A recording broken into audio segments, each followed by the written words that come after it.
Hi, I'm Brian Kazmierzak, a Battalion Chief of the Penn Township Fire Department in Mishawaka, Indiana, and a Director-at-Large with the International Society of Fire Service Instructors. During the past few years, the term flow path has entered the fire service vernacular. What we must all understand is flow path is not new, and it occurs at every fire we respond to. We must recognize flow path and be deliberate about addressing it at every fire, and need to make this part of tailboard critiques and after-action reviews. James Radwood, Superintendent of the London Fire Brigade, stated in 1866, "The door should be kept shut while water is being brought, and the air excluded as much as possible, as fire burns exactly in the proportion to the quantity of air which it receives."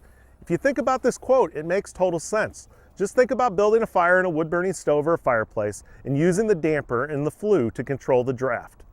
Also, while we have renamed Vent Enter Search to Vent Enter Isolate Search, most good instructors have taught us to close the door or control the flow path, even before we knew what it was called. Anytime we force the front door to make entry, take out a window, or cut a vent hole, we are influencing the flow path. I remember being taught very early on in my career, maybe I was just lucky, I don't know, but that opening the door was ventilation. Your ventilation began when you made entry into the building. All right, so I knew that. I didn't really know it. I didn't really understand it. I didn't really appreciate the extent of the potential impact. And now I do, because we're seeing that when you open up that door, there's a read you can make. It's not just about the smoke is lifting and coming out the door. It's about the air track and the speed of the air track. And is that speed changing? Is it improving? Is it getting worse? And what does the timing mean? Is the biggest thing that I've gotten out of this is you appreciate how fast that one opening can affect the outcome of the fire. Right through fire school and into probation training, they always teach you that forcible entry is opening doors and ventilation is opening windows. We have to treat it as one and the same. Any opening in the box is considered ventilation, and we have to be able to control those flow paths. Flow path has been a major factor in several line-of-duty death and serious firefighter injury cases. Probably the most famous of these cases being the Cherry Road fire in Washington, D.C., which 2 firefighters were killed, or the most recent being case studies from San Francisco and Chicago, which were line-of-duty death reports recently released by NIST. Flow path is defined as the movement of heat and smoke from the higher pressure areas within the fire toward the lower pressure areas accessible by doors, window openings, and roof structures. Generally, unless the thermal layering is disturbed, hot air travels out on the top and cool air travels in on the bottom. Any operations conducted in an uncontrolled flow path without an attempt to limit the flow path could potentially place trapped occupants as well as firefighters at risk because of an increase in the movement of fire, heat, and smoke toward their position. The speed of the heat and smoke in the flow path has been measured at up to 15 miles per hour. You cannot outcrawl the flow path. You will become trapped in the hostile environment, sustaining serious injuries or even death. I really don't think we can overestimate the importance of slowing down our ventilation operations and speeding up our extinguishment operations. It seems to me that there's a segment of the fire service that's got their undies in a bunch about the location of the nozzle when you first open it up. And that's an important discussion, and that's an important part of the research. But the bigger part of the research and the bigger part of the discussion needs to be controlling the ventilation and making sure that those things are truly coordinated. This is a dance that has to be more finely tuned than ever before. We're letting too much air into these fires too quickly, and we're not advancing our lines to the seat of the fire fast enough. Ventilation should be coordinated with fire attack. Any openings on the structure that provide an inlet for air are going to spike the heat release rate. By the time we have hose lines in place, we should be ready to do our ventilation operation. When the glass breaks, water should be flowing. I think the shift needs to be towards where the engine officer is the one making the ventilation call with confirmation from the incident commander and other people on the fire ground. But that ventilation should not initiate independent of the decision of the engine officer making the attack to the seat of the fire. Controlling the flow path is a means of applying tactical ventilation on every fire ground. Too often, ventilation has become a one-way operation where we simply open the building as fast as possible. This can lead to the ventilation operation getting ahead of the suppression operation, which will result in uncontrolled fire growth. Tactically ventilating requires us to manage the airflow to and from the fire compartment in order to control and perhaps even suppress the fire as we move our lines into place for cooling and extinguishment. The first step of controlling the flow path after identifying the flow path involves controlling the door that is being used for fire attack. The door must be controlled and closed as much as possible to limit the amount of air entering into the fire environment. If the door is not controlled, there will be an increase in the heat release rate, thus making conditions more dangerous for the trapped occupants. There are basically two methods for controlling the flow path in the fire ground. Both involve changing traditional methods of immediate horizontal ventilation. Method 1 revolves completely around door control. A firefighter will either be assigned to door control or the door is kept shut while the hose line is advancing on the fire. Most forcible entry instructors advocate forcing the door to the fire and holding it closed or controlling it until the line is ready to enter. While this has been taught for a while now, it must become commonplace in the fire service. In the past, however, once entry was made, most firefighters would often leave and chalk open the door, thus influencing the flow path, something that most of us never realized we were doing. A lot of firefighters have heartburn over the door closing behind them. The Los Angeles County Fire Department has addressed this by placing a flashlight at the door to help ease the feeling by giving firefighters a marker with the light. One of the downfalls of this tactic is that it does require extra staffing or the use of a RIT team member to help control the door, thus taking them away from their normal assignment. Method 2 utilizes a fire-resistant curtain that is hung in the entry doorway.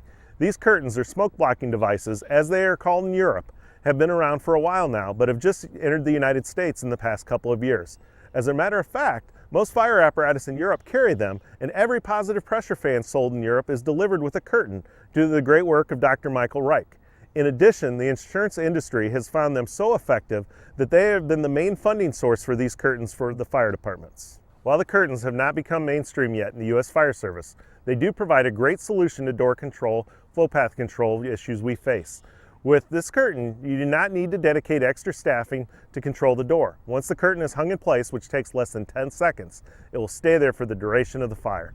The curtain will help the fire stay ventilation limited, which will limit the heat release rate and dangers to firefighters working in the flow path.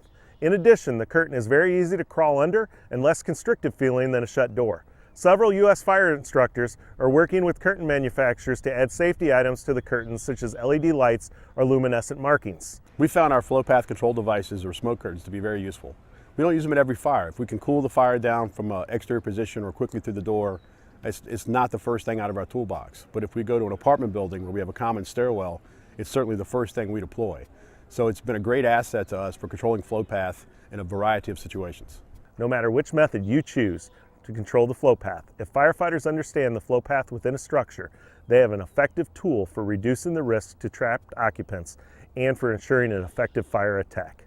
Examining line of duty deaths and incidents where multiple firefighters were burned has shown the speed and the hazard of thermal flows. Firefighters will see that it is important to conduct a good size up while coordinating ventilation and suppression tactics to control thermal flows. Like with any other tactic, we must realize every fire is different and no tactic is absolute. We have a lot of tools in the toolbox and we need to be able to quickly distinguish which tactics we are going to use to address the situation. From the training burns in South Bend, Indiana, stay safe and remember, through the combination of science and thinking firefighters, we will make the fire service safer for all of us.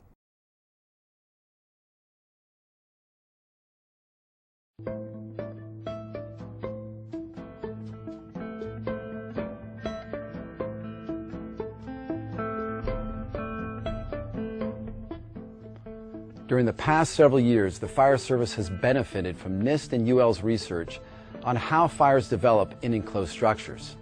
They have taught us about how fast fires progress and how much energy is released when modern materials burn. We have learned the importance of controlling the fire by limiting the available oxygen. This research has resulted in significant changes to how we fight fires.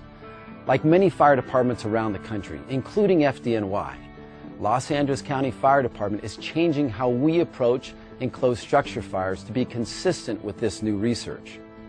All of these changes are to prevent flashover conditions from developing. We're changing a very old tradition of fire attack, where we don't flow water until at the seat of the fire. Now we are saying that it's okay to flow water above you into the smoke, which we know is fuel. This will cool the space around you. Also, by controlling the entry door, we limit the amount of fresh air that enters the building, thereby limiting the fire's growth.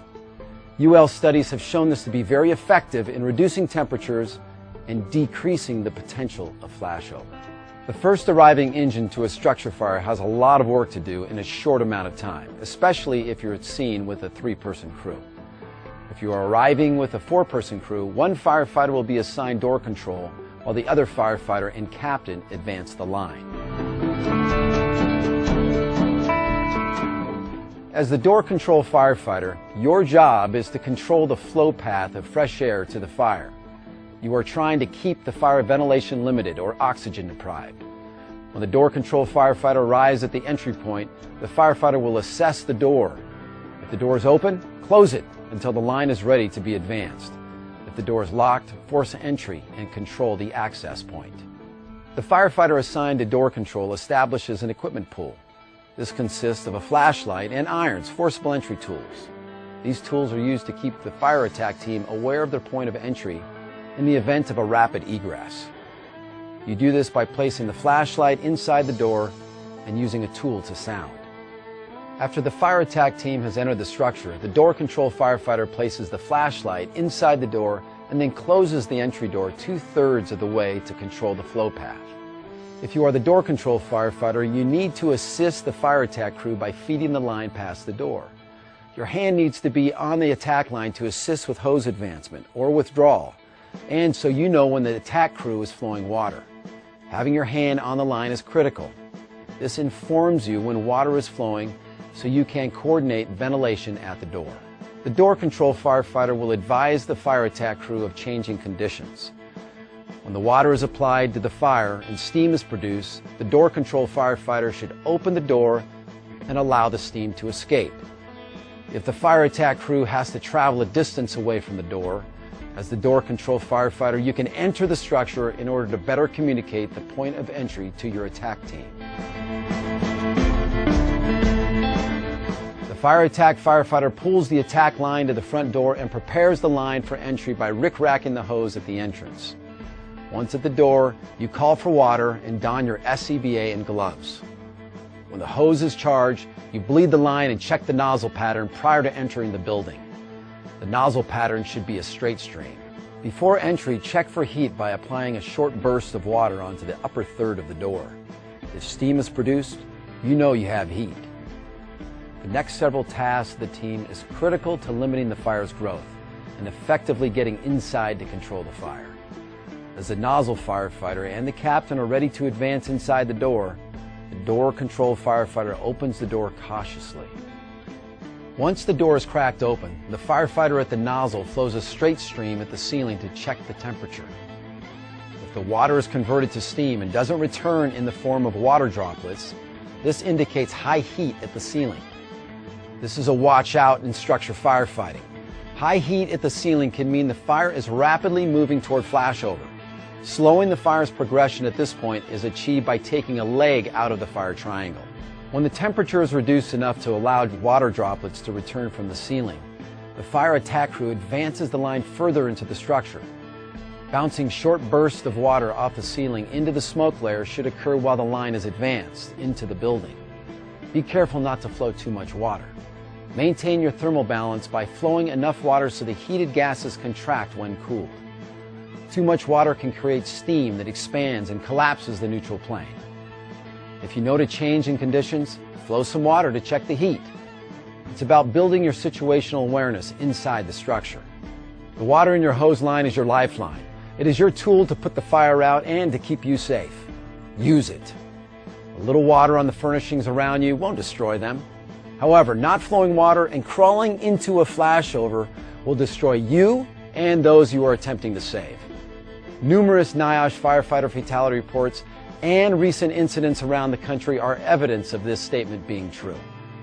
If a thermal imaging camera is available, the captain or any other member who has the tic should monitor the temperature from floor to ceiling. If you're arriving with a 3-person engine, the captain will initiate door control. The captain will bring the irons and a flashlight to the entry. As a captain, you will also bring the thermal imaging camera if it's available. As the crew approaches the door, you must keep your eyes on the smoke. Smoke conditions can indicate where the fire is located and what is burning, and even the stage that it's in. This is critical information for the entry team. If the door is open and conditions indicate the fire is ventilation limited and wanting air to grow, limit the fire's growth by shutting the door. This is the captain's responsibility when the 3-person engine company arrives. If the door is locked, force entry and control the access. After the attack line is charged, the firefighter specialist will assume the door control position until relieved by the next arriving unit. We understand that this is something new. Well, convince yourself of the value of this information by reviewing the research. And refer to the hands-on drill plan posted in Blackboard. And lastly, make sure you get out there and practice. Review each position. Get several repetitions in door control and advancing that line into an enclosed structure fire. And finally, if you have any questions, give us a call in training.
Chief of the village of Dalton, yeah. Chief, tell me where we're at, kind of what happened on your upon arrival. Upon arrival, we had a fully involved house. Started in the basement. We did a search and rescue, and it was unoccupied. No injuries. We was able to put the flames out. I know. Let him get a line first. I'm gonna start taking some windows.